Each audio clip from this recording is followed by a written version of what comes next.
Meet Vain Matthew. Vain Matthew claims Asperger's is not real. He claims everyone is autistic to some degree, while ironically himself being the most autistic person ever. Bro has no self-awareness. Now meet Humble Matthew. Humble Matthew knows he is autistic, and he knows his strengths and weaknesses. He knows that if he tries to work on his weaknesses, he will still not outcompete others who are already much better than him in those areas.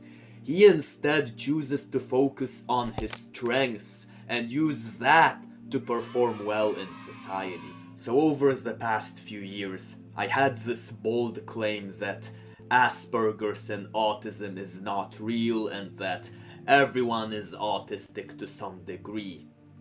And sure, there was a lot of evidence that could support my bold claim, because you would see on the internet and in real life many people who had some autistic traits, like for example, many people were socially awkward and many people sometimes assumed that we all think the same when in reality we probably don't.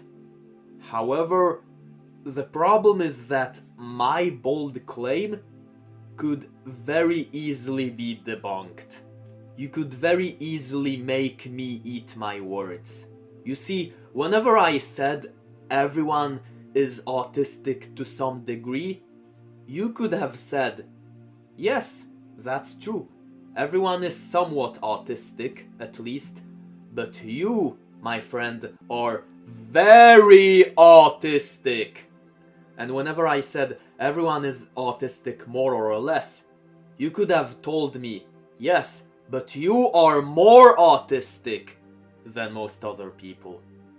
That is how you would have debunked my claim. And so, the reason why I had this argument that autism and Asperger's is not real was because it was not a rational argument, but because it was driven by emotions and not logic. It is something I have told myself for many years, that autism is not real, to kind of cope with my real life problems. And one prime example was dating. I think it's like a common belief that people who have Asperger's struggle with dating. And now I personally did indeed struggle with dating. Like, I am in my 20s, I am almost 23 and I have never been in a committed relationship.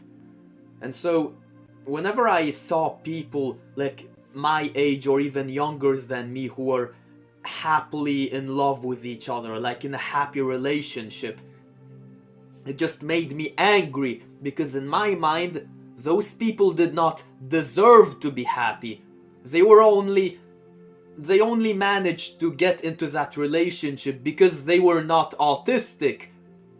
Like, whenever I saw this guy, for example, being like, I am so happy for having you at my side, I love you, I was like, bro, if this guy was autistic like me, this girl would have rejected him. And so in my mind I was like, this guy does not deserve to be happy. Like, I am someone who works hard. I go to the gym, I dress up nicely, I study for university, I work hard. I should be rewarded, but instead the people that seem to be rewarded, like by the universe or by God or whatever, were people that had some kind of unfair advantages that I did not have. People that were lucky enough to not be born with autism. And so it kind of made me envious and it made me angry. But whenever someone is like in my position, someone is angry and envious, and I want you to understand that those are quite normal feelings. Like, I think we all sometimes look at someone else and be like, what has this person done to deserve all this like luxury, all this privilege and happiness? Why do I not have this? What have I done to be in this misery that I am in? I think a lot of us sometimes feel those emotions.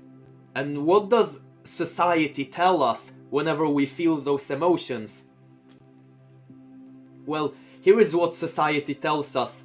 Shut up! Stop complaining! Stop being an entitled narcissistic prick! You deserve to be...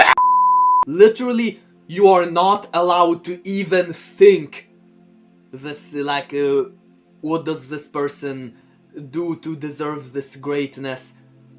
This person does not deserve to be happy. Like, you are not allowed to think this, according to society. And because I understood that I am not allowed to think those thoughts of anger and envy and frustration, I have decided to suppress those thoughts. And I did that by living in denial, being in denial about my autism. I told myself that the reason why I struggle with dating is not because I have autism, but because of other reasons. For example, because I live in Sweden and girls in Sweden only want to date guys they meet on Tinder, and even on Tinder they only swipe right on some businessman from Israel. And I did all this unhealthy coping because I wanted to suppress all those thoughts of anger and envy. And I made all those excuses, and I kept convincing myself that, yeah, I was diagnosed with autism as a child, but this autism no longer exists. I managed to be cured from autism. And it caused me to lie to myself, and it caused me to convince myself that I was something I was not. And it kind of led me to a path of destruction. I convinced myself that I was just like everyone else, but in reality I was not. And then I realized that I probably should have gone about it in a more healthy way. Like, for example, I am grateful for having food, water, and roof over my head. And you might tell me, well, this guy does not deserve to be happy, he just happened to be born in a first world country. This guy is privileged, I am working hard. So, like, you can apply the same analogy in many other cases, except for instead of only dating and autism. And then there are many people that take their privileges and unfair advantages for granted. And that's when I realized that happiness is not determined by hard work or even unfair advantages. It's only determined by your mindset. And so I realized that the reason why I was miserable is not because I am chronically single, and it's not because I am autistic. It's not because I was unfortunate enough to have Asperger's.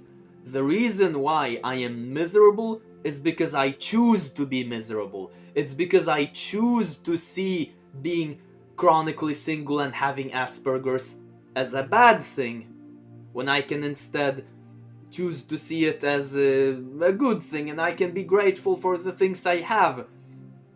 And I think this is one of the main reasons why I suppressed like all those thoughts, and why I convinced myself that I was not autistic. But I think there are some other reasons. Like, for example, it seems like society does not like autistic people. It seems like when you are autistic, you feel like everyone hates you. And I did not want to be hated, so I convinced myself, no, I don't have Asperger's. But now I realized the reason why people hated me is not because I had Asperger's, but because I had Asperger's while convincing myself that I don't have Asperger's. The reason why people hated me was because they could see someone who was living in denial. They could see someone who was lying to himself. They could see someone who was trying to convince everyone that he was not autistic, when in reality he was autistic. And so I have realized that if you go about your autism in a healthy way, like you utilize all of the strengths you have, and you use that to give value in society while not really focusing on your weaknesses, this is how some people will learn to see value in you. Sure, not everyone will like you, but some people will like you. Some people will get the value, will see the value in you, and this is how you can build connections. This is how you can make friends. This is how you can get into good relationships, and I realized all that. However, if you try to get rid of all your weaknesses and like show that you only have strengths and show everyone that you don't have Asperger's when you have Asperger's, then nobody will like you, because you are too autistic for those people that don't like autistic people, while not being autistic enough for people who like autistic people. I kind of realized this, and I believe I have realized many other things like that. And so this is something I kind of had to talk about.